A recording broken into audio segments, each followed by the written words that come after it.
Hello बच्चों, इस to on पे आपका स्वागत है। मैं मोहम्मद वसीम रजा जो मैथ्स का आपका टीचर हूँ, जो एनआईटी से बीटेक कर रखा हूँ। मेरे पढ़ाए हुए कई सारे बच्चे एनआईटी और आईटी में सेलेक्ट हो चुके हैं। मैथ्स एक ऐसा सब्जेक्ट है जो हर सब्जेक्ट का बैकबोन माना जाता है, तो इसको पढ़ना, समझना, मेहनत करना, इस पे क्या क्या लॉजिक्स बनते हैं, उस चीज़ को बहुत ज़्यादा सिंपल वे में हम लोग समझाते हैं। अब इस टू ऑन पे आपकी बारी है समझने की, करने की। आज बेटा हम लोग शुरू करने वाले हैं एक बहुत ही बढ़िया टॉपिक, फंक्शन, जो बहुत ज़्यादा इंटरेस्टिंग है। इवन आप ऐसा देखोगे तो पूरी कैलकुलस कहीं ना कहीं आपका फंक्शन से अफेक्टेड होगी। तो बेटा हम लोग सबसे पहले फंक्शन की डिफिनीशन के बारे में एनालाइज करेंगे, क्या होता है क्या नहीं होता है। कि इनपुट दो चीज़ें हम लोग की होती है, एक आपका इनपुट आप देते हो तो उस पर आउटपुट आता है। अब जो इनपुट आउटपुट में आपका रिलेशन क्रिएट करता है बेटा आपका, वो हमारा क्या होता है, फंक्शन होता है। उसी चीज़ को थोड़ा सा हम लोग अपने लैंग्वेज में समझेंगे, तमाम तरीके की बातें हैं, लेकिन ये पक्का है कि बस आपको दो बातों पे फोकस करना है। इनपुट मतलब आपने वर्क किया, उसका आपका रिजल्ट आया, वो हमारा क्या होगा, आउटपुट। अब उसमें एक छोटी सी बात होती है कि इनपुट जो भी आप दे रहे हो तो उस पर आउटपुट हमारा क्या आना चाहिए, एक फाइनाइट वैल्यू आनी चाहिए। तो पूरा लाइफ का प्रोसेसिंग बेटा हम लोग का फंक्शन है। पूरे लाइफ में आपको वर्क करना होता है, उसका रिजल्ट आता है, वही चीज फंक्शन को भी आपको डिफाइन करता है। लाइफ में कोई भी ऐसा काम नहीं करते हैं जिसका रिजल्ट हमारा क्या है, अनडिफाइंड है। जैसे मैं यहां पे एक mapping if such that A tends to be is set to B function if each element of in the set A has unique image in the set B. तो बेटा ये चीजें इंपॉर्टेंट है, आपका यूनिक इमेज होना चाहिए। मतलब कोई भी आप सिंपल समझ लो कि जो भी आप इनपुट दे रहे हो, सिंगल इनपुट दे रहे हो, तो आउटपुट आपका क्या आना चाहिए, सिंगल ही आना चाहिए। इसीलिए हम लोग क्या बोलते हैं, यूनिक। अगर कहीं पे मोर देन वन वैल्यू आ रही है, अगर आपने इनपुट आपने सिंगल दिया, आउटपुट अगर मोर देन वन आ रहा है, तो वहां पे क्या होगा आपका कि मल्टी वैल्यूड, वो भी एक टाइप ऑफ फंक्शन होगा, बट उसको मल्टी वैल्यूड फंक्शन बोलते हैं, जो कि हमारा रिलेशन होता है। अब यहां पे बेटा जैसे हमने एग्जाम्पल के तौर पे दिखाया है कि जैसे यहां पे अगर आप देखो तो जो भी इनपुट आपने दिया ABC, तो यहां पे आउटपुट हमेशा क्या आ रहा है, एक यूनिक आ रहा है। यहां पे भी आउटपुट यूनिक आ रहा है। और यहां पे जो डिफिनीशन है कि all the elements of set A which have unique image in the set B, but यहां पे C का कोई भी इमेज नहीं बन रहा। जब C का कोई भी इमेज नहीं बन रहा, इसका मतलब ये फंक्शन नहीं होगा। इधर आप देखो, अगर यहां पे इनपुट आप सिंगल दे रहे हो तो आउटपुट हमारा क्या मिल रहा है, दो मिल रहा है। एक मतलब आप यहां से अगर देखा जाए तो x की वैल्यू अगर हम लोग बेटा a ले रहे हैं, इनपुट आपने दिया, तो इसके दो रिजल्ट आ रहे हैं। एक आपका क्या आ रहा है, 1 आ रहा है, तो एक आपका क्या आ रहा है, 2 आ रहा है। इसका मतलब ये फंक्शन नहीं होगा, it will be the relation, मतलब मल्टी वैल्यूड फंक्शन हम लोग बोल सकते हैं। इनमें बेटा दो बातें होंगी। देखो जैसे बेटा आपका डोमेन हो गया, तो डोमेन को एलिमेंट ऑफ सेट ए बोल देते हैं। मतलब जो भी इनपुट आप दे दिए आप, वो आपका क्या हो जाता है, डोमेन। अब कोडोमेन क्या होता है, element of set B, codomain हो गया। उसके बाद हम लोग का अब कोडोमेन बेटा क्या होता है ना, कि एक बाउंडेशन होता है हम लोग का, जो भी चीजें हमारी अकर्ड होगी वो एक कोडोमेन। जैसे मैंने एक वर्क प्लेस दे दिया, तो पूरा आपका जो भी आउटपुट आएगा उसी में लाई करना चाहिए। अब यहां से अगर मैं इसको आगे प्रोसीड करता हूं तो रेंज आपका क्या हो गया कि those elements of set B which है pre image in the set A. मतलब जो इनपुट आपने दिया है उस पर जो आउटपुट आ रहा है वो हमारा क्या होगा, रेंज होगा। एक मैं यहां पे अलग से डायग्राम बना दे रहा हूं। जैसे मान लो बेटा आपका ए ले लिया आपने, यहां पे आपने बी ले लिया, यहां पे आपने इनपुट कुछ दिया just like A1, A2, A3 and A4 आपने दे दिया। यहां पे बेटा आपने दिया B1, B2, B3, B4 and आपने B5 दे दिया। यहां पे ये B का सेट ले लिया। तो यहां पे जो एलिमेंट ऑफ A आपको दिख रहा है, ये क्या दिख रहा है, डोमेन। और यहां पे जो एलिमेंट ऑफ B दिख रहा है वो आपका कोडोमेन दिख रहा है। अगर इसको मैं यहां से इमेज बना दूं एक जस्ट लाइक ये, और यहां से जस्ट ये बना दूं, यहां से जस्ट ये बना दो, तो यहां पे अगर प्री इमेज की बात बेटा किया जाए तो केवल इमेज हमारा क्या आ रहा है, B1, B2, B3। तो अगर मुझे रेंज ऑफ द फंक्शन अगर डिफाइंड करना है तो वो आपका क्या होगा, वो आपका क्या बनेगा बेटा, आपका B1 B2 एंड आपका क्या बनेगा, B3 बनेगा, sorry comma B1 comma B2 and B3 बनेगा। ठीक है, अब यहां से आपको एक बात क्लियर कट समझ में आ रहा है कि आपका जो कोडोमेन है, रेंज के सारे एलिमेंट हमारा क्या हो रहा है, कोडोमेन में लाई कर रहा है। तो यहां से अगर आप देखोगे तो किसी भी फंक्शन को डिफाइंड होने के लिए रेंज इक्वल टू ऑलवेज, हमारा range is always subset of codomain आपका होना चाहिए। आई थिंक बहुत नॉर्मल बात है, हम लोग 11 से पढ़ते आए हैं, बट बेटा बेसिक चीजें ना हमारा एकदम क्लियर होना चाहिए। अब कभी भी किसी भी चीज को अगर आपको फंक्शन चेक करना है कि फंक्शन होगा कि नहीं होगा, तो आपको हमेशा दो बातें पॉइंट आउट करनी होगी।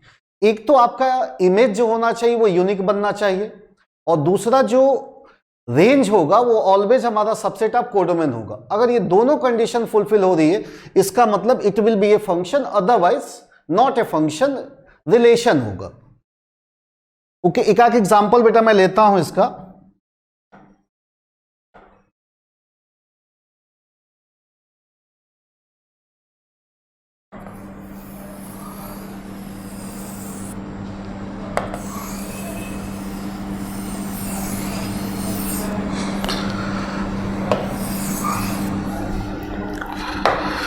जैसे एक छोटा सा एग्जांपल मैं बेटा लेके चल रहा हूं कि f such that r tends to r। अगर ये पूछा जाए कि अगर आपका, मैं ये पूछ रहा हूं कि fx बराबर, अगर मैं बोलूं कि बेटा आपका 2x माइनस 3, ये फंक्शन होगा कि नहीं, तो आप क्लियर कट आप देखो, कोई भी इनपुट आप एक साथ दोगे तो ऑलवेज इमेज क्या बनेगा, यूनिक बनेगा। पहली कंडीशन फुलफिल हो गई। अब अगर बात हम लोग सेकंड कंडीशन की करें, बात सेकंड कंडीशन की, तो इसका इनपुट आप जो भी दो, आउटपुट कोई ना कोई रियल नंबर होगा, तो बेटा ऑलवेज हमारा ये फंक्शन की कंडीशन को सेटिस्फाई कर रहा है, ऑलवेज ये फंक्शन की कंडीशन को सेटिस्फाई कर रहा है। अगर यहां पे मैं थोड़ा सा डोमेन और कोडोमेन में बदल रहा हूं, अगर मान लो मैं यहां पे r लिखा और यहां पे z लिखा, z आप इंटीजर को एक्सप्लेन करते हो, r आपका रियल नंबर को एक्सप्लेन करता है। अगर मैं इसी की बात करूं कि ये क्या होना चाहिए, फंक्शन होना चाहिए कि नहीं, तो आप बताओ बेटा क्या होना चाहिए, फंक्शन शो करेगा कि नहीं करेगा? तो यहां पे देखो, एक बात तो आपका क्लियर है कि जो आप इनपुट दोगे आउटपुट आपका यूनिक आएगा, जो भी आप इनपुट दे रहे हो आउटपुट आपका यूनिक आ रहा है। बट ये बात बताओ, अगर यहां पे कोई भी रियल नंबर रखेंगे तो ये ऑलवेज इंटीजर आएगा कि नहीं आएगा? तो बेटा यहां पे ये चीज श्योरिटी नहीं है कि आप कोई भी रियल वैल्यू ले रहे हो तो ऑलवेज इंटीजर शो कर रहा है। जैसे x की वैल्यू 1/4 ले लिया, व्हाटएवर 1/8 ले लिया, 1/5 ले लिया, तो ये नॉन इंटीजर आएगा। तो यहां पे range always not subset of codomain होगा, तो it will be not a function, ये फंक्शन नहीं होगा। तो ये सब थोड़ा सा आपको बेसिक थ्योरी बेटा हम लोग को जाननी है कि फंक्शन आपको कैसे आइडेंटिफाई करना है। तो दो बातें आपकी मेन है कि आउटपुट आपका यूनिक आना चाहिए, देन उसके बाद आपका range is always subset of codomain होना चाहिए। थोड़ा सा बेटा एक बात को ध्यान दो कि जैसे आपने इनपुट दिया कोई भी रियल नंबर, तो इमेज आपका यूनिक बन रहा है, बट यहां पे अगर x की कोई भी रियल वैल्यू पुटअप करोगे तो ये ऑलवेज इंटीजर नहीं आएगा। जब ये ऑलवेज इंटीजर नहीं आएगा तो इसका मतलब ये फंक्शन आपका नहीं होगा, इट विल बी, ये क्या होगा, रिलेशन होगा। तो दो बातें हमें समझना है कि आउटपुट आपका यूनिक बने, और दूसरा आपका आउटपुट यूनिक बनना चाहिए, दूसरा range is always subset of codomain होना चाहिए। अगर मैं यहीं पे ये चीज मैं लिख दूं, f such that r tends to, sorry f such that, अगर मैं यहां बेटा z tends to, अगर मैं यहां पे z tends to z लिख दूं, अगर मैं यहां पे z tends to z लिख दूं और फंक्शन मैं यही लेके चलता हूं fx बराबर 2x माइनस 3, तो अब यहां पे देखो, आप लीनियर फंक्शन है तो आउटपुट तो बेटा हमेशा यूनिक आना है, उसमें कोई दिक्कत नहीं है। बट यहां पे आप कोई भी इंटीजर वैल्यू पुटअप करोगे तो ये ऑलवेज आपका इंटीजर देगा, तो अगेन हमारा क्या होगा, ये फंक्शन होगा।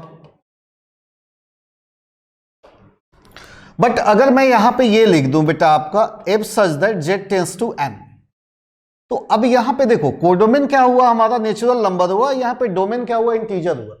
जब हम लोग इंटीजर यहां रखेंगे तो ऑलवेज हमारा ये नेचुरल नंबर आएगा कि नहीं आएगा, ये गारंटी नहीं है। जैसे कई सारी नेगेटिव वैल्यू ले लो तो नो इंटीजर आएगा बट नेगेटिव इंटीजर आएगा। तो बेटा यहां से हम लोग यहां पे it will be, again write down करेंगे कि it will be not a function, ये आपका फंक्शन नहीं होगा। ठीक है, आई थिंक मेरे ख्याल से बेटा क्लियर हो गया होगा। आपको दो बातें केवल पकड़ के चलनी है, आउटपुट यूनिक आना चाहिए और range is always subset of codomain होना चाहिए। ओके, थोड़ा सा बेटा आगे चलते हैं अब हम लोग।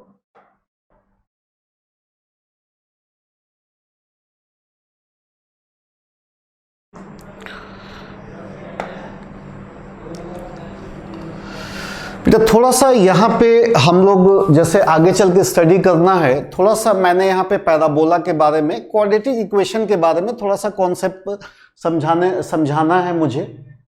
तो बहुत ज़्यादा सिंपल है एक्चुअल में। क्वाड्रेटिक एक ऐसा टॉपिक है जो पूरी मैथ्स में यूज में आता है। खासतौर से किसी भी क्वाड्रेटिक का रेंज निकालना होता है तो बेटा हम लोगों का सबसे बेस्ट मेथड हमारा ये होता है। ठीक है, आप यहां जैसे ये ऑलवेज बेटा क्या करता है, एक पैराबोला को रिप्रेजेंट करता है। अब पैराबोला का नेचर आपका कैसा बनेगा, तो अगर ए पॉजिटिव होगा तो ऑलवेज ओपन अपवर्ड होगा just like this, A negative होगा तो ओपन डाउनवर्ड होगा। अब अगर देखो पैराबोला है तो ऑब्वियस सी बात है वर्टेक्स होना कंपलसरी है। तो वर्टेक्स इसका क्या बनेगा बेटा, आपका ये जस्ट लाइक वर्टेक्स होगा तो -b/2a - d/4a, ये वर्टेक्स हो गया। यहां पे इसका मतलब क्या है कि x की वैल्यू आपने ये दिया, उससे y की वैल्यू ये ऑब्टेंड हुई। तो यहां पे जो x का मतलब होता है वो क्या होता है कि -b/2a represents point of minima और मैक्सिमा। मतलब ये बताता है कि किस पॉइंट पे मैक्सिमा होगा या मिनिमा होगा, किस पॉइंट पे मैक्सिमा होगा या मिनिमा होगा। अगर हम लोग बात करें इसकी y की वैल्यू की -d/4a रिप्रेजेंट्स मैक्सिमम और मिनिमम वैल्यू ऑफ फंक्शन। ये आपका फंक्शन के मैक्सिमम मिनिमम वैल्यू बताता है। तो कोई भी क्वाड्रेटिक बेटा देख के हम लोग डिसाइड कर लेंगे कि वो मिनिमम वैल्यू देगा कि मैक्सिमम वैल्यू देगा। अगर a ग्रेटर देन 0 होगा तो ग्राफ का शेप बेटा अगर आप देखो a ग्रेटर देन 0 होता है तो ऑलवेज आपका पैराबोला क्या बनेगा, अपवर्ड बनेगा। अपवर्ड बनने का मतलब ये सबसे आपका लोवेस्ट पॉइंट हो रहा है तो ये मिनिमम दे देगा, मैक्सिमम कहां तक चला जाएगा आपका प्लस इनफाइनाइट तक। तो यहां पे y मिनिमम की बात करें तो -d/4a और रेंज ऑफ द फंक्शन बेटा अगर यहां पे देखा जाए तो ये क्या बन रहा है -d/4a से इनफाइनाइट। ठीक है, सिमिलरली अगर a लेस देन 0 हो रहा है तो y मैक्सिमम मिल रहा है। तो बेटा कई सारे क्वेश्चंस हमारे बनेंगे जो बहुत सिंपल तरीके से इस मेथड से सोल्यूशन निकाल लेंगे। जैसे फॉर एग्जांपल बेटा एक हम लोग छोटा सा कॉन्सेप्ट रिवाइज करते हैं। जस्ट लाइक मान लो आपका रेंज बेटा ये निकालने के लिए दे दिया है, इसका रेंज हमें निकालना।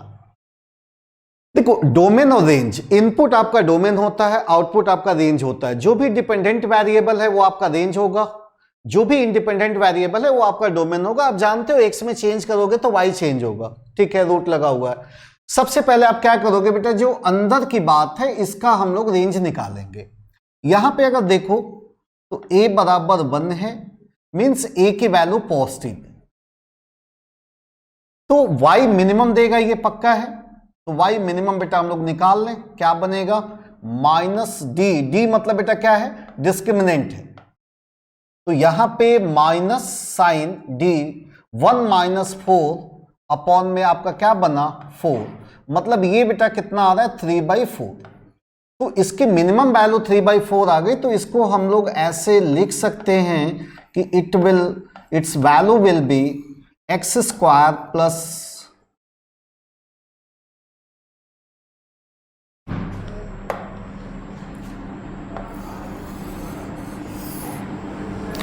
तो its value will be x² plus x + 1। Always कहां तक जाएगा बेटा, आपका इनफाइनाइट तक जाएगा। अब इसी में देखो दोनों तरफ पॉजिटिव है, हमें कोई दिक्कत नहीं है, रूट ले लेंगे इजीली। तो इसका स्क्वायर रूट ले लेंगे तो कितना बनेगा √3/2 less than or equal to √x² plus x + 1 और लेस देन आपका क्या हो गया इनफाइनाइट। तो ये इसका रेंज हो गया। आगे कई सारे क्वेश्चन में मैं एग्जांपल दिया हूं, आगे चल के हम लोग डिस्कस करेंगे। फिलहाल बेटा ये रिजल्ट हमें याद रखना कंपलसरी है। कहीं पे भी आपको क्वाड्रेटिक का रेंज निकालना है तो ये मेथड आपका वन ऑफ द बेस्ट होता है। आई थिंक मेरे ख्याल से चीजें क्लियर हो रही होंगी, क्योंकि कोई भी टिपिकल चीज नहीं है। आप अगर ए पॉजिटिव हो रहा है तो पैराबोला अपवर्ड हो रहा है, ए लेस देन 0 हो रहा है तो पैराबोला आपका डाउनवर्ड हो रहा है। ठीक है,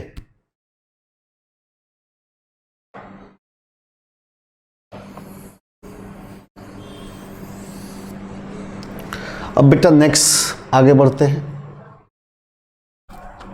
एक्चुअली बेटा हम लोग स्टार्ट कर रहे हैं डोमेन से। पहले हमें कुछ डोमेन के क्वेश्चंस बनाने होंगे। डोमेन का डेफिनेशन क्या होता है, इनपुट जो आप देते हो ऑलवेज क्या होता है, डोमेन होता है। और यहां पे बेटा थोड़ा सा एक लाइन हमें ध्यान में रखना होगा कि set of all real values of x for which function is defined, मतलब x की वो रियल वैल्यू हमें लेना है जिसपे फंक्शन की कोई ना कोई रियल वैल्यू हमारी मिले। बस ये छोटा सा डेफिनेशन आपका ध्यान देना है। जेई का कोई भी क्वेश्चन बेटा हम लोग डेफिनेशन के थ्रू लगा लेते हैं। अगर चीजें समराइज नहीं हो पा रही तो ऑप्शन से भी आराम से किया जा सकता है। बस इतना ध्यान रखना है कि फंक्शन किस कंडीशन में आपका डिफाइंड हो रहा है। ठीक है, कुछ बेटा ऐसे फॉर एग्जाम्पल छोटा सा कि रूट एक्स है तो it must be defined x is greater then और इक्वल टू 0। कोई भी अगर पॉलिनोमियल फंक्शन की बात करें बेटा, यहां पे n क्या है, n belongs to i plus, positive integer है, तो यहां पे x की कोई भी रियल वैल्यू पुटअप करेंगे तो कोई ना कोई रियल नंबर आएगा। तो domain of all polynomial equation is always the real number हो जाता है। किसी भी पॉलिनोमियल का डोमेन बेटा ऑलवेज क्या होगा, रियल नंबर होगा। यहां पे log x को छोटा सा डिफाइन किया हूं मैं। x log को डिफाइन करने के लिए आपको 3 बातें केवल नोटिस करनी होगी। क्या, x जो फंक्शन ये ग्रेटर देन 0 होना चाहिए, बेस जो है पॉजिटिव होना चाहिए, and a can not be equal to 1 होना चाहिए। ठीक है, अब हम लोग बेटा कुछ बेसिक क्वेश्चंस उठाते हैं, उससे इसकी चीजों को समझते हैं।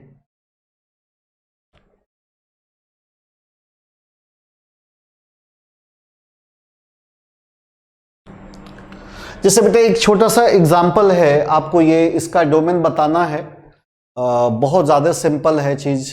आप देखो क्या करो, रूट है, रूट को आपको डिफाइन करना है। ठीक है, आप यहां से अगर देखो तो इट मस्ट बी, रूट में स्क्वायर रूट में नेगेटिव वैल्यू बेटा इमेजनरी हो जाती है, तो यहां से 3 - 2x minus x square must be greater then और इक्वल टू 0 होना चाहिए। आप जानते हो माइनस से मल्टीप्लाई करेंगे तो बेटा इनइक्वालिटी आपकी रिवर्स हो जाएगी। तो एक्स स्क्वायर माइनस 2x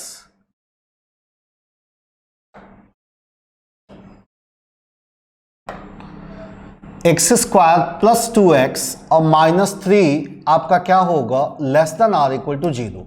आप क्लियर कर देख रहे हो 3 × 1 फैक्टर हो जाएगा, तो यहां से एक्स स्क्वायर प्लस 3x और -x -3 आपका लेस देन और इक्वल टू 0। यहां से कॉमन बना लो, क्या बन रहा है, x प्लस 3 -1 x प्लस 3 आपका बेटा लेस देन और इक्वल टू 0। ओवरऑल कॉमन अगर देखो तो x plus 3 and x minus 1 आपका क्या होगा, लेस देन और इक्वल टू 0। तो अब इसका नेचर जानना है, कहां पे पॉजिटिव, तो सबसे पहले बेटा ये कर लेते हैं कहां पे 0 हो रहा है। तो एक रियल एक्सिस ऐसे बना लेंगे, इधर बेटा माइनस इन्फिनाइट हो गया, इधर आपका प्लस इन्फिनाइट हो गया। ये कहां पे 0 हो रहा है, तो -3 पे 0 हो रहा है, 1 पे 0 हो रहा है। देखो ये वेबी-कॉब मेथड का बेटा आपका कॉन्सेप्ट होता है, इवन आपका क्वाड्रेटिक का भी कॉन्सेप्ट होता है। किस तरीके से, अगर कोई दिक्कत भी लग रहा है ना, तो आप देखो क्लियर कट इंटरवल 3 पार्ट में बटा है।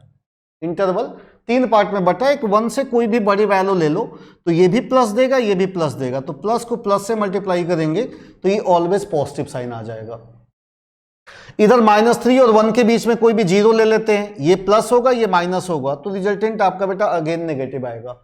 अब यहां पे -3 से दोनों नेगेटिव होगा तो ये प्लस हो जाएगा। हमें क्या चाहिए, नेगेटिव वैल्यू चाहिए। अब यहां पे जब इसको लिखेंगे तो बेटा थोड़ा सा ब्रैकेट का ध्यान देंगे कि हमें क्या लगाना है। बस इतना देखना है कि इस पॉइंट पे फंक्शन की रियल वैल्यू मिल रही कि नहीं, इस पॉइंट को सोल्यूशन में लेना है कि नहीं है। तो -3 आप रखोगे तो भी 0 आएगा, 1 आप रखोगे तो भी 0 आएगा। तो इधर आप देखो इक्वल टू 0 है, इसका मतलब इस पॉइंट पे ऑलवेज हमें क्लोज ब्रैकेट लगाना है। तो -3 to 1 इसका बेटा आंसर हो जाएगा। तो बहुत ज्यादा सिंपल सा क्वेश्चन है, बेसिक प्रैक्टिस के लिए धीरे धीरे हम लोग लेवल बढ़ाते हैं। ठीक है, आई थिंक मेरे ख्याल से बेटा क्लियर हो गया होगा, इसमें कोई डाउट नहीं बनना चाहिए। अब हम लोग नेक्स्ट सवाल की तरफ आगे बढ़ते हैं। अच्छा, जस्ट लाइक ये क्वेश्चन है बेटा आपका कि if f x equal to root में x square plus a x plus 4 is defined for all x then the value of a. जैसे क्वेश्चन में हमसे ये बोला है कि आपका ये जो फंक्शन एक्सप्रेशन गिवन है ये सारे रियल वैल्यूज के लिए आपका क्या डिफाइंड है, तो हमें ए की वैल्यू बतानी है क्या हो सकती है।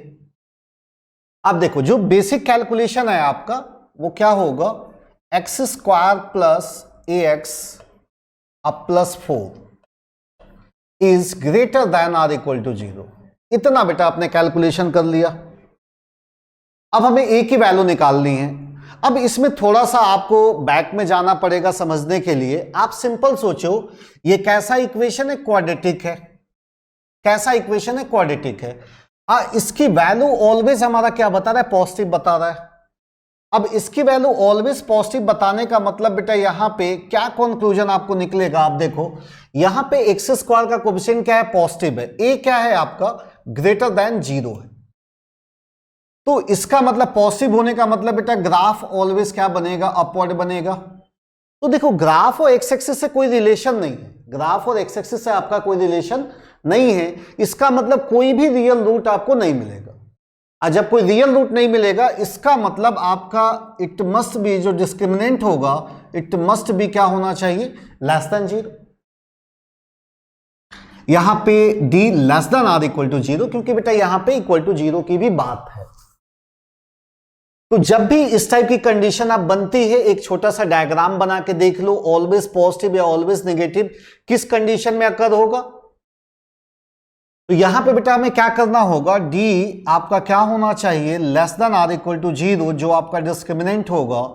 तो डी मतलब बी स्क्वायर, तो ए स्क्वायर माइनस 4 ए सी तो इंटू 4, ये क्या होगा, less than or equal to 0।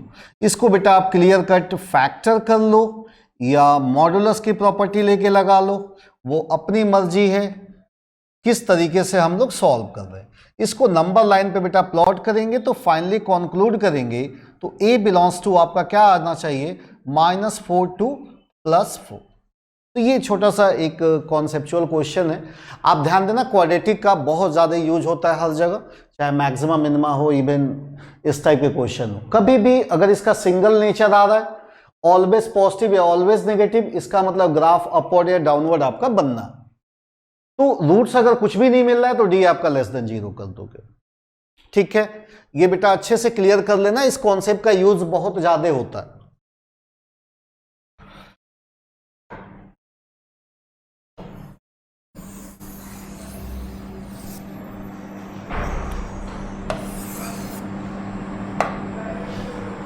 Next question. अच्छा, ये बेटा थोड़ा सा मॉडुलस से रिलेटेड क्वेश्चन है। अब यहाँ पे अगर थोड़ा सा आपको मॉड की प्रॉपर्टी आती रहे तो क्वेश्चन के सोल्यूशन में कोई दम नहीं है। स्क्वायर रूट आपको लेना है। आप क्या करो, पहला स्टेप तो स्क्वायर रूट डिफाइन करो, 1 माइनस मॉड एक्स अपॉन में mod x -2 must be greater than or equal to 0। यहां पे बेटा आप क्लियर कट देख रहे हो कि mod x -2 can not be equal to 0, means mod x can not be equal to 2। ये नहीं होना चाहिए। आप यहां पे प्लस इसको माइनस से मल्टीप्लाई कर देते हैं तो हम लोग क्या होगा, मॉड एक्स -1 अपॉन में मॉड एक्स -2 क्या होगा, less than or equal to 0। अब आपको समझने के लिए यहां पे डायरेक्ट बेटा हम लोग मॉड एक्स की वैल्यू निकालेंगे, कोई कैलकुलेशन इसके अलावा नहीं करेंगे। मॉड एक्स की वैल्यू डायरेक्ट निकालेंगे। कहां 0 हो रहा है, तो 1 पे हो रहा है, और कहां हो रहा है, तो आपका 2 पे हो रहा है। 2 पे बेटा चीजें अनडिफाइंड है। इधर आपका देखो इससे बड़ी वैल्यू प्लस, छोटी वैल्यू माइनस, देन प्लस। तो आप देखो हमें नेगेटिव वैल्यू चाहिए, तो जस्ट हमारा कहां से कहां तक मिलेगा, ये मिलेगा। मतलब आपका इसकी वैल्यू देखा जाए तो 1 less than or equal to mod x and less than आपका 2। अब यहां पे बेटा आपको टाइम बचाना है। टाइम बचाना है तो थोड़ा सा मॉड की प्रॉपर्टी अगर आपको एक आध दो बात अगर आपको पता रहे तो चीजें बहुत जल्दी क्लियर हो जाएंगी। आप देखो अगर ये चीज होता है a less than or equal to mod x less than or equal to b, तो इसको जब बेटा हम लोग सिंप्लीफाई करेंगे तो ऑलवेज क्या लिखना है, आप देखो इनमें बस ये देखो सबसे छोटी वैल्यू कौन सी है, माइनस बी होगा, देन क्या आएगा बेटा आपका माइनस ए आएगा, यूनियन, उसके बाद क्या आ रहा है देखो आप ए आएगा, देन उसके बाद क्या आएगा बी आएगा। तो जब भी इस टाइप का क्वेश्चन आपका बनता है, सबसे छोटी वैल्यू देखो माइनस बी, देन माइनस ए, अगेन ए, देन बी। अब यहां देखो आप x की वैल्यू हमें लिखना है, राइट डाउन करना है, तो बेटा सबसे छोटी वैल्यू अब -2 मिल जाएगी, देन आपका -1 होगा, और यूनियन आपका उसके बाद 1 होगा, देन 2 पे ऑलवेज ओपन ब्रैकेट लगाना है। तो ये बेटा हमारा इसका आंसर हो गया। तो ये कहीं ना कहीं ये प्रॉपर्टी अगर दिमाग में आपका रहेगा कैलकुलेशन, तो ये सॉल्व करने में थोड़ा सा चीजों को सिंपल करेगा। आई थिंक मेरे ख्याल से ये क्लियर हो रहा होगा कि आपका कैलकुलेशन में स्टेप क्या है। ये वाली बात थी थोड़ा सा, तो ये बात को हमें दिमाग में रख लेना है कि कैसे ये जनरेट हुआ, क्या रिजल्ट आ रहा है। छोटा सा कॉन्सेप्ट है, -b -a then b, union करके आपको लिख देना, ठीक है।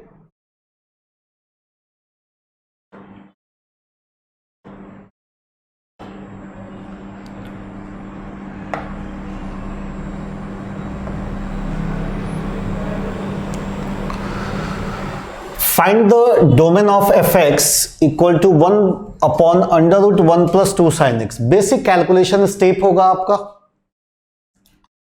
तो डिनोमिनेटर में है बेटा, पहला स्टेप क्या होगा आपका 1 plus 2 sin x is greater than or equal to 0। यहां से बेटा अगर कंक्लूड करें हम लोग, तो sin x greater than or equal to -1/2। इसको सिंप्लीफाई करके मतलब साइन थीटा की वैल्यू आपकी -1/2 से बड़ी होनी चाहिए। तो आपका -1/2 से बड़ी बेटा कहां तक जाएगा, तो 1 तक जाएगा। तो इसका सबसे बढ़िया मेथड हमारा क्या होता है, ग्राफिकल होता है। आप -1/2 अगर देख लिया जाए किस पे आ रहा है, एक आप बेटा पीरियोडिकली ग्राफ हमारा साइन एक्स का ग्राफ कैसे चलता है, जस्ट लाइक ये ऐसे चलता है। ये वैल्यू पाई हो जाती है, ये वैल्यू 2π, ये वैल्यू 3π। अब यहां पे अगर देखो -1/2, तो -1/2 की लाइन जस्ट नीचे से जाएगी, जस्ट लाइक ये। तो आप देखो तो यहां पे कहां पे कट कर रहा है, एक यहां पे कट कर रहा है, एक यहां पे,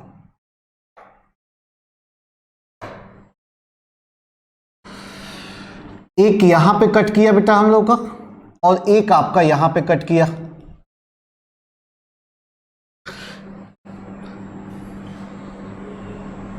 सॉरी, एक यहां कट किया हम लोग का, एक आपका यहां पे कट किया। तो ये वैल्यू अगर देखो आप किस क्वाड्रेंट में जा रहा है बेटा, थर्ड क्वाड्रेंट में जा रहा है, ये भी थर्ड क्वाड्रेंट में जा रहा है। तो π/6 पे 1/2 होती है, तो ये वैल्यू अगर देखा जाए तो बेटा कितना आएगा, π + π/6, और ये वैल्यू कितनी आएगी, 2π - π/6। तो आप देखो हमें क्या चाहिए, साइन थीटा की वैल्यू -1/2 से बड़ी चाहिए। तो अगर मैं यहां से यहां तक चलूं तो इसकी वैल्यू ऊपर है, इन दोनों के बीच में इसकी वैल्यू नीचे है। तो अगर मैं इंटरवल बनाना चाहूं तो क्या लिख सकते हैं हम लोग, देखो x बिलोंग्स टू 0 से कहां तक चलेंगे बेटा आपका 7π/6 तक, यूनियन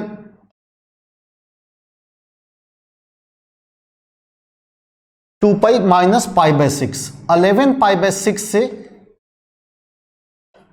11π/6 से बेटा कहां तक चलेंगे 2π तक। इसके तमाम इंटरवल हमारे बन सकते हैं, आगे भी बनेगा। अगर ग्राफ हम लोग बेटा यहां से ऐसे नीचे भी ले लें इस तरीके का, तो तमाम तरह इंटरसेक्ट करेगा। क्या पॉइंट, ये पॉइंट जो होगा बेटा आपका क्या होगा, -π/6 होगा। तो ये चीज हमें कैसे क्लियर करना होगा, एक्चुअल में जो भी एक साइन थीटा पीरियोडिक फंक्शन होता है उसका पीरियड आपका 2π होता है। तो जो भी लेंथ आपका 2π आप ले लोगे, ऑप्शन में क्या दिया है उसके हिसाब से हम लोग जज कर लेंगे। यहां पे ये भी कैलकुलेशन किया जा सकता है कि इसको -π/6 से 7π/6 इजीली आप लिख सकते हो, और यहां पे 11π/6 से 2π। तो ये अगर इनके बीच में कोई भी वैल्यू रखेंगे तो इसकी वैल्यू हमारी पॉजिटिव आएगी। एक बेटा छोटा सा एरर हो गया इसमें, क्या, it not be equal to 0, only should be greater than 0। तो जहां पे भी बेटा ब्रैकेट का हमें इस्तेमाल करना है वहां पे ऑलवेज हम लोग क्या यूज करेंगे, ओपन ब्रैकेट यूज करेंगे। मतलब यहां पे हम लोग देखा जाए तो ये पॉइंट हम लोग बेटा -π/6 दे दें, ज्यादा बेटर है। ये कैसा ब्रैकेट होगा? ओपन ब्रैकेट होगा। कोई नहीं, अगर न्यूमरेटर में होता तो इक्वल टू लगता, डिनोमिनेटर में है तो जीरो नहीं हो सकता, तो 1/0 क्या होगा? अनडिफाइंड होगा। तो जब भी कोई भी ट्रिग्नोमेट्रिकल इनइक्वेशन होता है साइन कॉस टेन का, तो सबसे बेस्ट तरीका होता है बेटा आप ग्राफ बना के चीजों को देख लो, कहां पे बड़ा मिल रहा है कहां पे छोटा मिल रहा है। ठीक,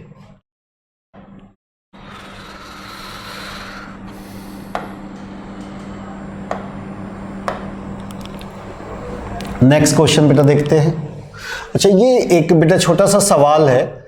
find the number of solution of sine x equal to x/10। Sine x equal to x/10 आपको नंबर ऑफ सॉल्यूशन बताना है। आसान सा क्वेश्चन है बेटा, बट डायरेक्ट हम लोग कैलकुलेशन नहीं कर सकते हैं। ऐसे क्वेश्चन में हमें क्या यूज करना होगा? ग्राफ का यूज करना होगा। कैसे हम लोग इस चीज को विजुअलाइज करेंगे? अगर आप देखो साइन एक्स की वैल्यू ऑलवेज क्या दिखेगी? -1 से 1 के बीच में। साइन एक्स की वैल्यू -1 से 1 के बीच में। अब इधर अगर देखा जाए तो ये आपका क्या बनेगा? x/tan -1 to 1 मीन्स आपका ये बाउंड हो गया कि x की वैल्यू ऑलवेज क्या होनी चाहिए? -10 से +10 के बीच में आपका होना चाहिए। ठीक है, -10 से +10 के बीच में होना चाहिए। अब इसका बेटा हम लोग ग्राफ बनाते हैं। पहले साइन एक्स का ग्राफ बनाया जाए तो आप एक चीज ऑब्जर्व करोगे कि tan वैल्यू कहां आएगा? मेरे ख्याल से 3π के अप्रॉक्स आएगा।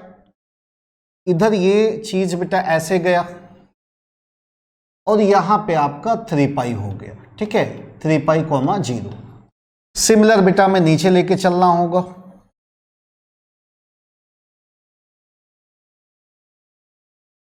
ये -2π हुआ, -π, ये -2π, ये आपका इधर में क्या बनेगा? -3π। तो x की वैल्यू अगर हम लोग देखा जाए, x की वैल्यू अगर देखा जाए बेटा 10 रखेंगे तो वैल्यू हमें क्या मिलेगी? 1 मिलेगी। अगर x बराबर tan देंगे, tan कहां होगा? यहां पे होगा कहीं पे, x बराबर tan। और -10 पे इसकी वैल्यू क्या मिलेगी आपकी? -10 पे इसकी वैल्यू क्या मिलेगी? -1। तो इसका मतलब अगर मैं थोड़ा सा इस चीज पे आता हूं तो अगर मैं -10 और 10 के बीच में देखेंगे तो इसकी वैल्यू ऑलवेज हमारी -1 से 1 के बीच में लाई करेगी। तो ये जो ग्राफ बेटा हम लोग ले चलेंगे जस्ट ऐसे जाएगा, ओरिजिन से जाएगा और ये ऐसे जाके ऐसे जस्ट इधर जाके इसके ऊपर जाना मतलब शुरू हो जाएगा। तो यहां से अगर क्लियर कट देखा जाए नंबर ऑफ सॉल्यूशन मुझे काउंट करना है, तो जितना दोनों ग्राफ आपस में इंटरसेक्ट कर रहे हैं 2, 3, 4, 5, 6 और ये आपका बेटा क्या हो गया? 7। तो जब भी हमें इस टाइप के क्वेश्चन है, दो अलग टाइप का फंक्शन दे दिया, एक मॉडुलस दे दिया, एक ट्रिग्नोमेट्रिकल दे दिया, तो नंबर ऑफ सॉल्यूशन निकालना होगा तो ऑलवेज हम लोग किसका इस्तेमाल करेंगे? ग्राफ का इस्तेमाल करेंगे। सबसे पहले बेटा हम लोगों ने इसका देख लिया कि -1 to 1 होनी चाहिए। आप क्लियर कट देखो, x बराबर 10 पे ये 1 देगा, -10 पे ये -1 देगा। अगर आप -10 से छोटी वैल्यू लेते हैं तो -1 से नीचे जाएगा, अगर +10 से ऊपर वैल्यू लेते हैं तो ये 1 से ऊपर वैल्यू जाएगा। मतलब आपको नंबर ऑफ सॉल्यूशन यहां पे क्या मिलेगा? आपका बेटा 7 आपका नंबर ऑफ सॉल्यूशन मिल जाएगा। ठीक ठाक सवाल है बेटा, जेईई में ऐसे क्वेश्चंस बनते हैं हमारे।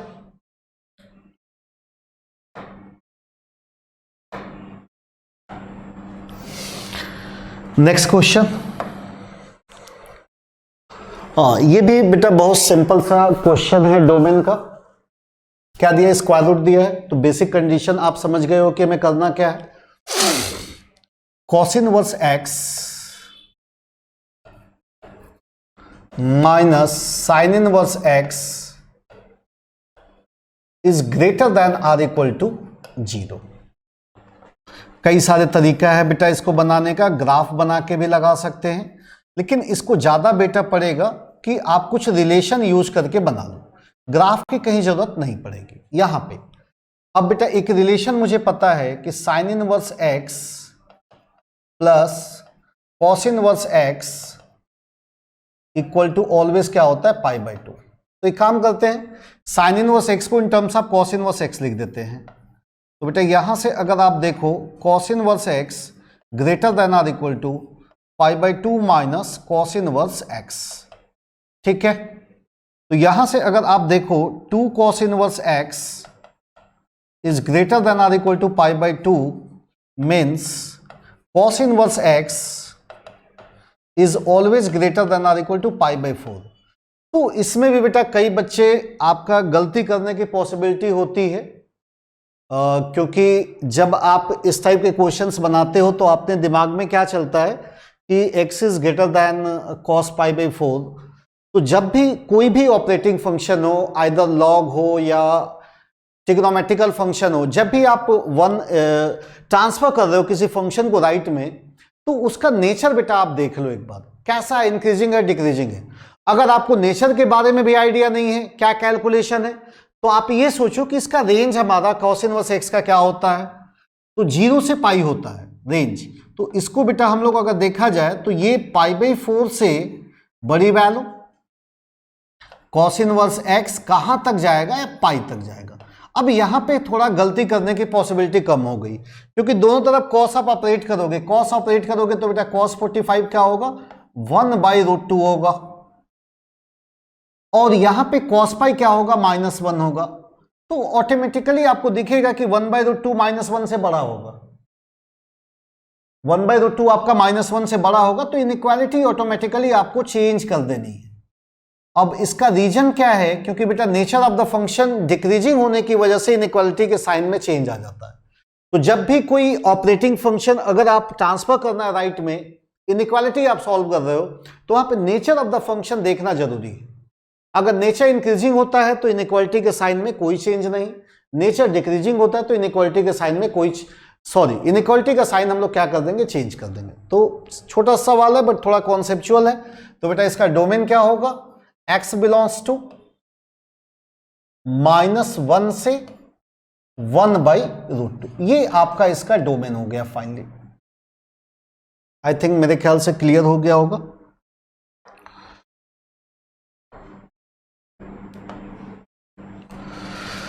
अब बेटा नेक्स्ट क्वेश्चन की तरफ बढ़ते हैं।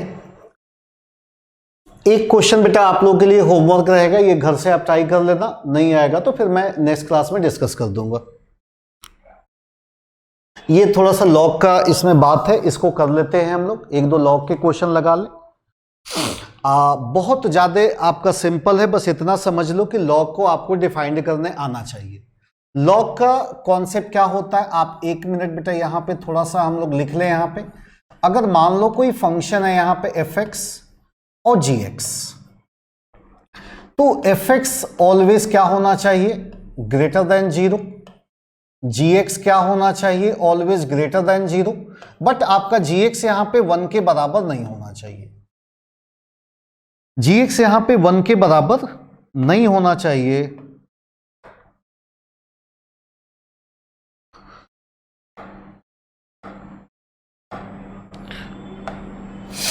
मतलब आपका यहां पे बेटा gx जो बनेगा, gx आपका can not be equal to 1।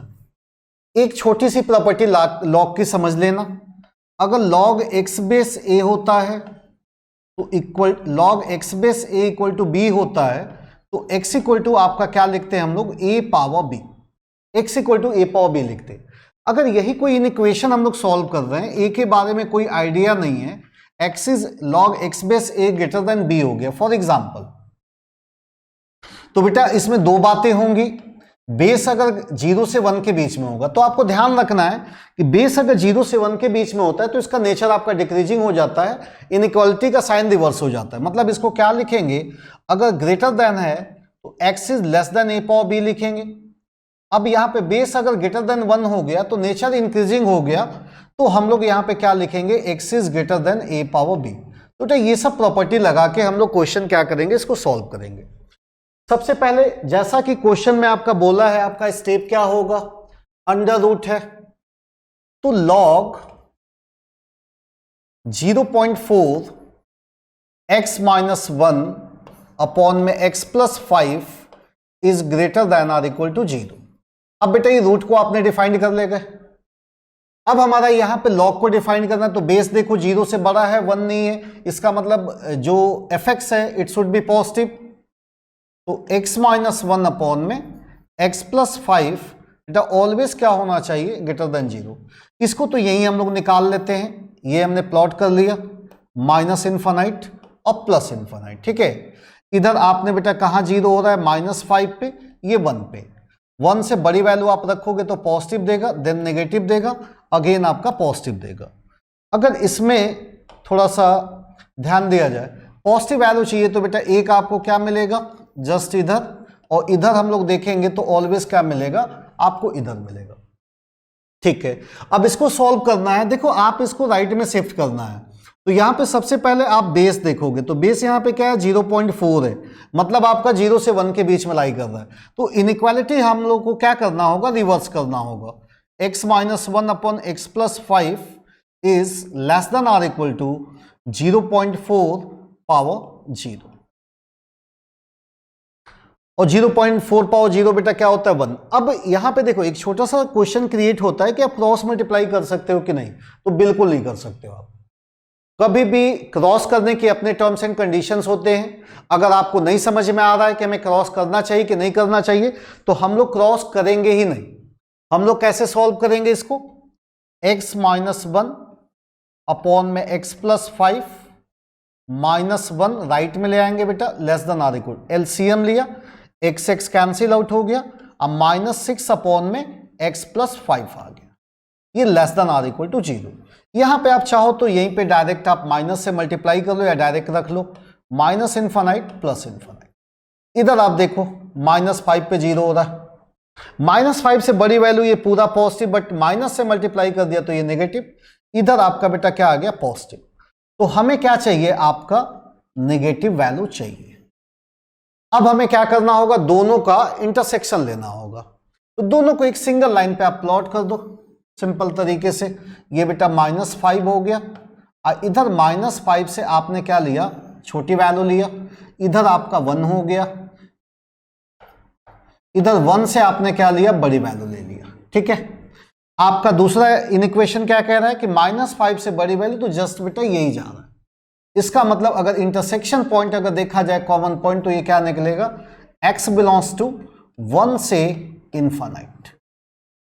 तो ये सब छोटी छोटी बातें बेटा आपको नोटिस करना होगा कि अगर कोई भी ऑपरेटिंग फंक्शन है, अगर उसको हमें राइट में ट्रांसफर करना है, इन इक्वेशन आप सॉल्व कर रहे हो, तो ये पक्का है कि एक बार नेचर ऑफ द फंक्शन हमें चेक करना चाहिए, तभी इट मे बी रॉन्ग हो सकता है, इट मे बी राइट हो सकता है, ठीक है। आई थिंक मेरे ख्याल से बेटा सारे कॉन्सेप्ट क्लियर है, कहीं कोई डाउट वगैरह नहीं है हम लोगों का, ठीक।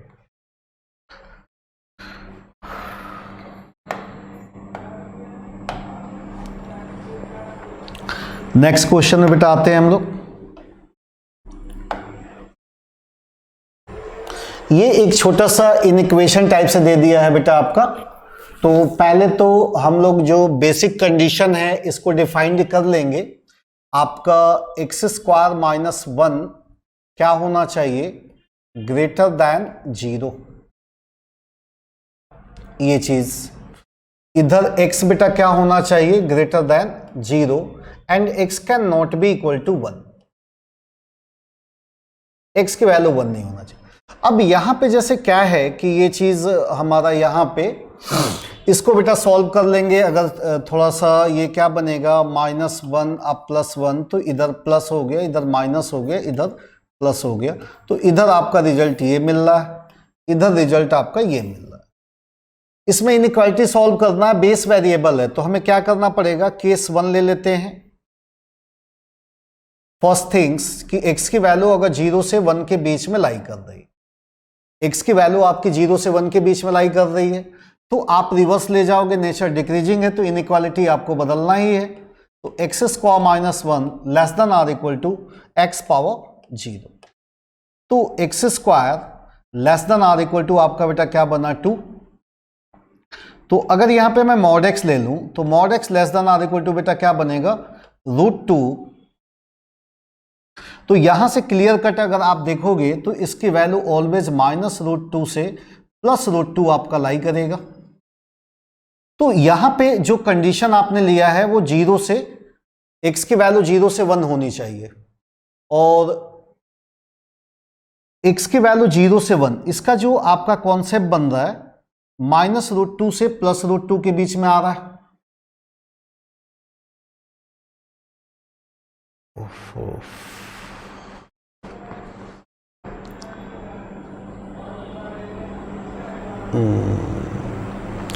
थोड़ा सा बेटा इसमें एक हल्का सा चीज एरर हो गया, मतलब इन इक्वेशन पे मैंने ध्यान नहीं दिया। यहां पे क्या करते हैं हम लोग, यहां पे बेस बेटा हम लोग ग्रेटर देन 1 कर लेते हैं, तो सारी चीजें आपकी बेस ग्रेटर देन 1 कर लेते हैं, तब जाके इनइक्वालिटी का साइन बेटा मुझे हम लोग को चेंज करना था, जो हमने किया नहीं। तो यहां पे क्या होगा, ये 1 से बड़ा चाहिए हमें, तो 1 से बड़ा तो अगर देखा जाए तो बेटा ऑलवेज जो इंटरसेक्शन मिल रहा है जस्ट लाइक हमें ये मिल रहा है, तो इसका मतलब इसका जो कंडीशन बनेगा x बिलोंग्स टू 1 से √2, तो ये आपका फर्स्ट केस का सॉल्यूशन हो गया 1 से √2। ठीक है, अब बेटा केस सेकंड ले लो। केस सेकंड अगर हम लोग बात करें तो इसकी वैल्यू ऑलवेज x की वैल्यू 0 से 1 होगी, तो 0 से 1 होगी तो इनइक्वालिटी का साइन बेटा में चेंज करना होगा, x² - 1 greater than or equal to x power 0 होगा, तो x² is greater than or equal to 2 होगा, means mod of x is greater than or equal to √2 होगा। और इसका अगर देखा जाए तो ये आपका क्या रिजल्ट बनेगा, -√2 से आपका छोटा बनेगा और √2 से यहां पे क्या बनेगा, हमारा बड़ा बनेगा। ठीक है, अब अगर देखो ये एक कंडीशन बना, एक आपकी कंडीशन बेटा 0 से 1 है, तो 0 से 1 जब भी हम लोग देखेंगे इन्हीं के बीच में लाई करेगा, तो 0 से 1 आपका ये हो गया, तो दोनों में कोई भी कॉमन सोल्यूशन मिल रहा है, इसका मतलब इस केस में हमें नो सोल्यूशन मिला, सोल्यूशन केवल क्या मिल रहा है हमारा, यही आपको मिल रहा है, तो इसका मतलब इसका सोल्यूशन क्या होगा, x बिलोंग्स टू 1 से √2, 1 से √2। आई थिंक मेरे ख्याल से बेटा क्लियर हो गया। थोड़ा सा जब भी बेस आपका वेरिएबल देता है ना, तो आपको हमेशा 2 पार्ट में स्प्लिट करना होगा।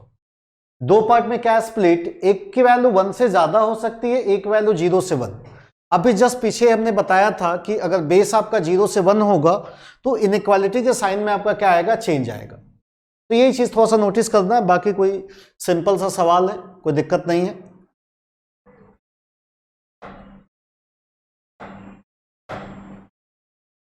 अब बेटा नेक्स्ट कॉन्सेप्ट पे आते हैं हम लोग।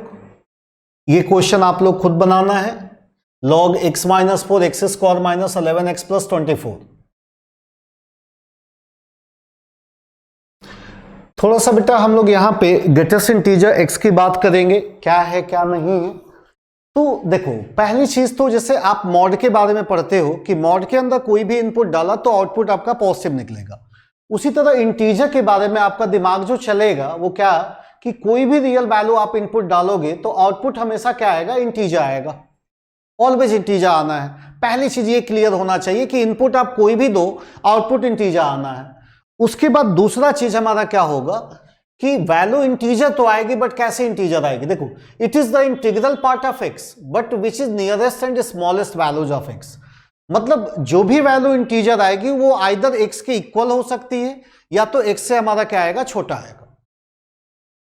तो यहां पे बेटा आप देखो जैसे मैंने एक ऐसे ही यूनिट स्टेप फंक्शन बनाया, इसको आप बोलते हो floor value of the function, मतलब लोवेस्ट वैल्यू आपको लेनी होती है। अगर मैं यहां देखा जाए 0.8 अब रखा जाए तो 0.8 बेटा कहां आ रहा है, 0 से 1 के बीच में आ रहा है, तो 0 से 1 के बीच में नियरेस्ट इंटीजर क्या है, 0 है। -1.3 अगर देखा जाए तो इन दोनों के बीच में आएगा, तो नियरेस्ट पॉइंट क्या है, -2 है। अगर आपका कोई भी ग्रेटेस्ट इंटीजर x बराबर बेटा आपकी वैल्यू अगर मिल जाए 1, तो x की वैल्यू क्या हो सकती है, x बिलोंग्स टू बेटा आपकी 1 भी हो सकती है, अब 1 से जस्ट 2 से छोटी हो सकती है। तो अगर मान लो ग्रेटेस्ट इंटीजर x बराबर n दिया हुआ है तो x बिलोंग्स टू क्या होगा, कैपिटल स्मॉल n से n+1 where n belongs to integer. अगर ग्रेटेस्ट इंटीजर x बराबर इस टाइप से आपका दे दिया है, जस्ट लाइक मान लो 3.5 दे दिया, तो आप जैसे कभी कभी कंफ्यूजन हो जाता है कि आप 3 बताने लगते हो, बट ऐसा नहीं है। आप ये सोचो ये वैल्यू ऑलवेज इंटीजर आएगा, ये वैल्यू आपकी नॉन इंटीजर आएगी, तो इसका मतलब दोनों का भी आपस में इक्वल नहीं हो सकते। इस वजह से इसका आंसर क्या आएगा, नो सोल्यूशन मीन्स 5। तो ग्रेटेस्ट इंटीजर x बराबर अगर n+f दिया हुआ है और f की वैल्यू 0 से 1 के बीच में, तो x की वैल्यू ऑलवेज 5। ये बेटा रिजल्ट बहुत ज्यादा इंपॉर्टेंट है आपका पूरे कैलकुलस, मतलब खासतौर से integral part, discontinuity, continuity part में बहुत ज्यादा यूज में आता है। कोई भी अगर इंटीजर आप रखते हो तो वैल्यू ऑलवेज क्या आएगी, 0 आएगी। जस्ट लाइक मान लो कोई भी इंटीजर अपने मन से ले लो, जैसे मान लो बेटा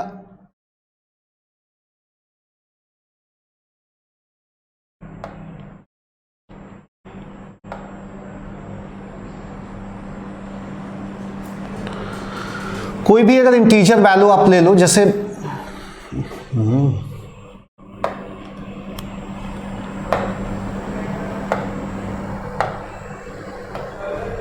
अगर यहां पे कोई भी इंटीजर वैल्यू ले लें, जस्ट लाइक 2 अब प्लस -2, तो ये वैल्यू अगर क्लियर कट देखो तो ऑलवेज क्या देगा, 0।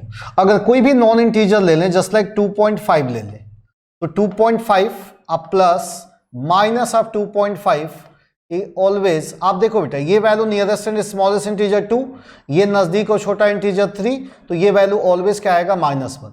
तो ये हर एक कंडीशन में वैलिड है। आप डिफरेंट इंटीग्रल लगाओगे तो भी उसमें यूज में आएगा। तो ये प्रॉपर्टी बेटा खासतौर से हमने लिख दिया था जिससे बच्चों को थोड़ा सा आगे की चीजें आराम से समझ में आए।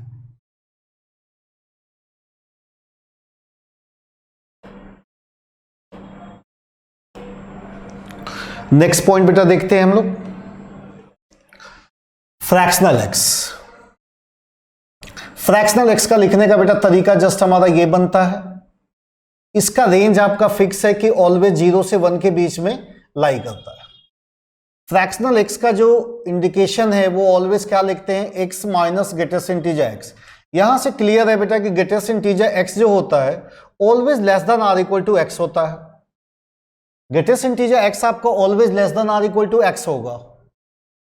तो यहां से अगर कोई भी आप वैल्यू ले लो यार, कोई भी वैल्यू ले लो, जैसे 1.3 ले लेते हैं हम लोग, तो यहां पे बेटा क्या बनेगा, 1.3 माइनस ग्रेटेस्ट इंटीजर 1.3, तो बेटा इसका रिजल्ट क्या बनेगा, 0.3। तो अगर कोई भी वैल्यू आपको निकालनी भी है, अगर सपोज करो मुझे -1.3 की वैल्यू निकालनी है, कोई दिक्कत नहीं है।